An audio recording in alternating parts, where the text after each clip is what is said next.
की सियासत में 3 महीने बाद एक बड़ा घटनाक्रम देखने को मिलेगा, जब विधानसभा चुनावों में जनता का फैसला हर राजनीतिक पार्टी के लिए बड़ा महत्वपूर्ण होगा।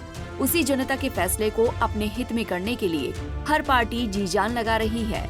यही कारण है कि कार्यकर्ता मीटिंग करने के बहाने ही सही, हर राजनीतिक दल अपने विपक्षी दलों पर निशाना मार रहा है और खुद को मजबूत स्थिति में पेश कर रहा है। यही किया रेवाड़ी में पहुंचे जननायक जनता पार्टी के राष्ट्रीय महासचिव अजय चौटाला और हरियाणा के पूर्व डिप्टी सीएम दुष्यंत चौटाला ने। कांग्रेस और बीजेपी को आड़े हाथों लेते हुए जजपा के राष्ट्रीय महासचिव अजय चौटाला का कहना था कि 70 पार का नारा देने वाले पहले ये तो पता कर लें कि उनको टिकट मिलेगी भी या नहीं। भाजपा की सरकार लगातार पौने 5 वर्ष से हरियाणा प्रदेश में थी। अगर इनकी नीयत देने की थी तो किसी ने कलम पकड़ी थी या हाथ पकड़ा था, दे देते, रोका किसने था। तो कह रहे तीसरी बार सरकार बनाएंगे, अमित शाह देख रहे। वो तो 400 पार की बात भी करते थे। आप बता दो कहाँ गए 400 पार वाले। आज तो मुख्यमंत्री जी कहते हैं मैंने 24 घंटे अपने दरवाजे खोल दिए हैं। इसका मतलब 4.5 साल दरवाजे बंद थे। मैं उन्हीं से पूछना चाहूंगा कि 4.5 साल खट्टर साहब के दरवाजे बंद थे क्या?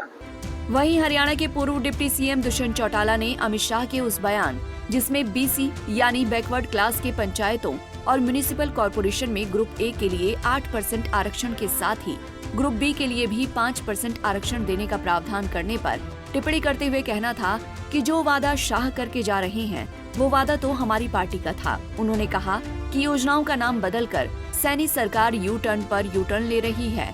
बीजेपी अब अपने वादों में जनता को उलझाकर लाभ उठाना चाहती है, लेकिन जनता सब जानती है। आज मैं देख रहा था अमित शाह जी महेंद्रगढ़ के अंदर आए और कहते बीसी को हमने 8% आरक्षण दिया।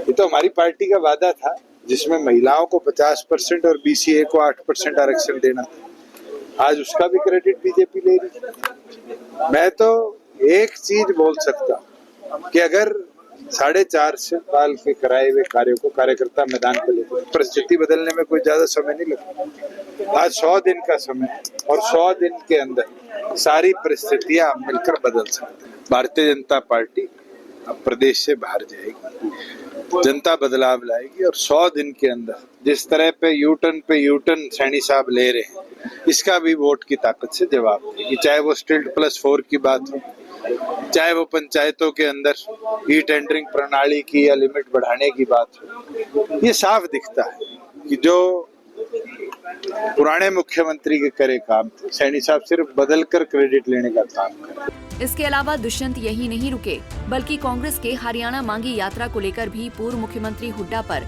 टिप्पणी कर भ्रष्टाचार में पूर्ण तरह से डूबा हुआ कह गए और बोले कि पहले हुड्डा साहब अपना हिसाब दे दें, जो हरियाणा में 10 साल सत्ता में होने के बाद किया है। साल का अपना हिसाब भी साथ रखे कि 63,000 एकड़ जमीन किसानों की CLU के नाम पर 4-6 लगाकर किस तरह के से प्राइवेट बिल्डरों को दिलाई, किस तरीके से किसान की छाती में गोली मारी गई, टीचर की छाती में गोली मारी गई, हीरो होंडा मारुति जैसी कंपनियों को प्रदेश से भगाया गया। ये तो हमारा प्रयास था। 4.5 साल में हमने उनको प्रेरित कर वापिस लाने का काम किया। आज स्थापना हुई खरखोदा के अंदर 900 एकड़ में मारुति की, ATL की, फ्लिपकार्ट, हजारों रोजगार के अवसर दोबारा प्रदेश में जो कंपनियां पलायन कर गई। जजपा सरकार में होते हुए जितने सुर बीजेपी के समर्थन में अलाप रही थी, अब उससे अधिक ही जजपा के दिग्गज नेता उनके खिलाफ अपना रहे हैं। खैर, जजपा की नैया क्या विधानसभा में लग पाएगी पार? आपको क्या लगता है? कमेंट करके जरूर बताएं। रेवाड़ी से महेंद्र भारती, पंजाब केसरी टीवी। हमसे जुड़े रहने के लिए हमारे YouTube चैनल को सब्सक्राइब करें और नई वीडियो की नोटिफिकेशन के लिए बेल आइकॉन को दबाएं। अगर आप ये वीडियो Facebook पर देख रहे हैं तो लाइक जरूर करें और ज्यादा से ज्यादा शेयर करें। धन्यवाद।